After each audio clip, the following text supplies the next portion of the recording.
Assalamualaikum warahmatullahi wabarakatuh. Salam sejahtera bagi kita semua. Wilujeng Rahayu ingkang sami pinanggih. Sahabat Buana Channel dimana saja Anda berada, semoga dalam keadaan sehat walafiat, tidak kekurangan suatu apapun. Masih melanjutkan perjuangan Pangeran Mangkubumi yang pada video lalu mendirikan keraton ing Alogo yang berada di Dusun Tawang, Desa Kandang Sapi, Kecamatan Jenar, Kabupaten Sragen. Seperti dikisahkan pada video yang lalu, bahwa sepeninggal Pakubuwono II, Pangeran Mangkubumi naik menjadi raja. Namun VOC tidak mengakui status Pangeran Mangkubumi. Situasi semakin memanas saat VOC mengangkat putra Pakubuwono II, Raden Mas Suryati atau Pakubuwono III yang masih remaja menjadi Raja Mataram. Raden Mas Said dan Pangeran Mangkubumi kembali melancarkan serangan pada VOC dan Raden Mas Suryati. Waktu itu markas Pangeran Mangkubumi sudah berada di Desa Jekawal, Kecamatan Tangen, Kabupaten Sragen. Setelah 2 tahun berada di Dusun Tawang, Desa Kandang Sapi, Kecamatan Jenar, Kabupaten Sragen. Di situs Jekawal inilah, atau di situs Kandang Majapahit, Pangeran Mangkubumi menikahkan putrinya dengan Pangeran Sambernyawa. Putrinya yang bernama Bandoro Raden Ayu Suminten atau Raden Ayu Roro Inten dinikahkan dengan Pangeran Sambernyawa.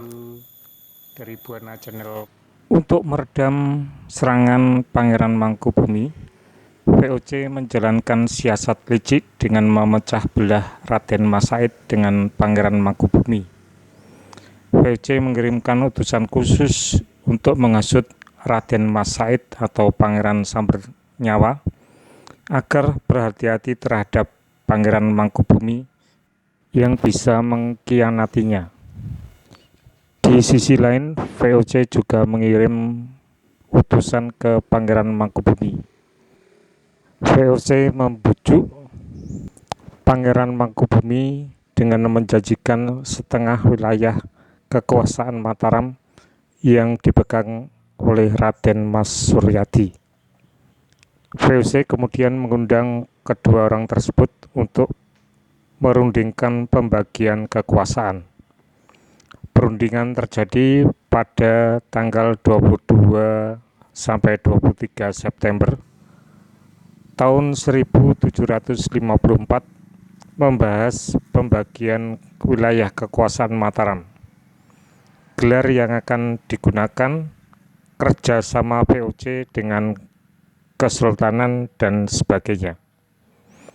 Hasil pertemuan itu kemudian dituangkan dalam perjanjian Giyanti yang ditandatangani pada tanggal 13 Februari 1755 dan dilakukan oleh 3 pihak, yaitu pemerintah Hindia Belanda atau VOC oleh Nicholas Harding dan Kasunanan Surakarta oleh Pangeran Pakubuwono III dan Kasultanan Ngayogyakarta oleh Pangeran Mangkubumi. Isi perjanjian Giyanti: 1. Pangeran Mangkubumi diangkat sebagai Sultan Hamengkubuwono dengan separuh kekuasaan Kerajaan Mataram. Hak kekuasaan itu diberikan atau diwariskan secara turun-temurun. 2. Rakyat Kesultanan harus bekerja sama dengan rakyat yang berada di bawah kekuasaan VOC. 3. Para bupati atau pejabat eksekutif gubernur harus bersumpah setia kepada VOC. 4. Pengangkatan bupati atau pejabat eksekutif harus mendapat persetujuan VOC.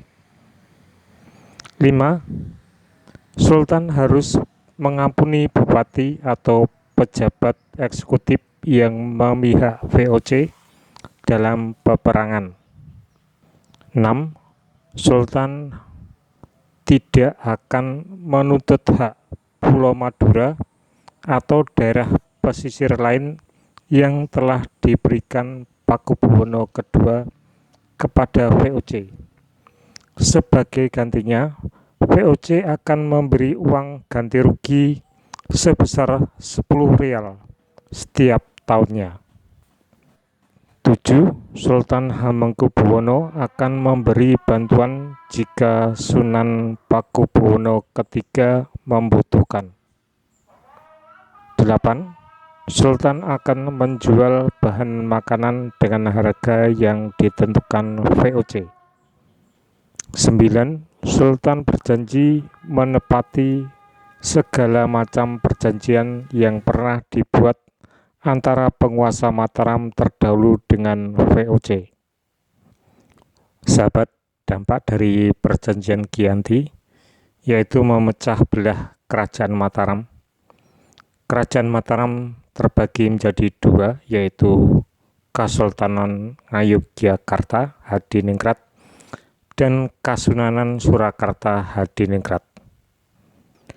Lokasi perjanjian ini adalah di Dukuh Kerten, Desa Janti Harjo, Kabupaten Karanganyar, Provinsi Jawa Tengah.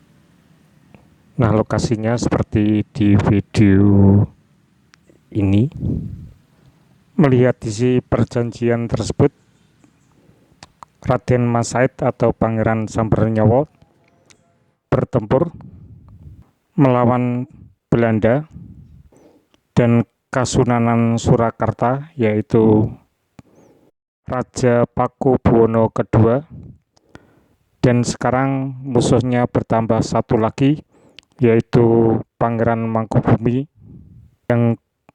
yang telah menjadi Raja Yogyakarta yang bergelar Hamengkubuwono I. Jadi Pangeran Sambernyawa harus menghadapi 3 kekuasaan, yaitu VOC, Kasunanan Surakarta, dan Kasultanan Yogyakarta. Raden Mas Said juga mengklaim berhak dengan tahta Mataram sebagai salah satu cucu Amangkurat IV, Arya Mangkunegoro, ayah dari Raden Mas Said, yang seharusnya meneruskan tahta Amangkurat IV, justru diasingkan ke Sri Lanka. Demikian sahabat Buana Channel, kisah dari perjanjian Giyanti dan akibat-akibatnya yang ditimbulkan oleh perjanjian Giyanti tersebut. Sekian dulu video dari kami. Terima kasih atas perhatiannya. Sampai jumpa di video selanjutnya. Wabillahi taufik wal hidayah wa ridho wal inayah. Wassalamualaikum warahmatullahi wabarakatuh.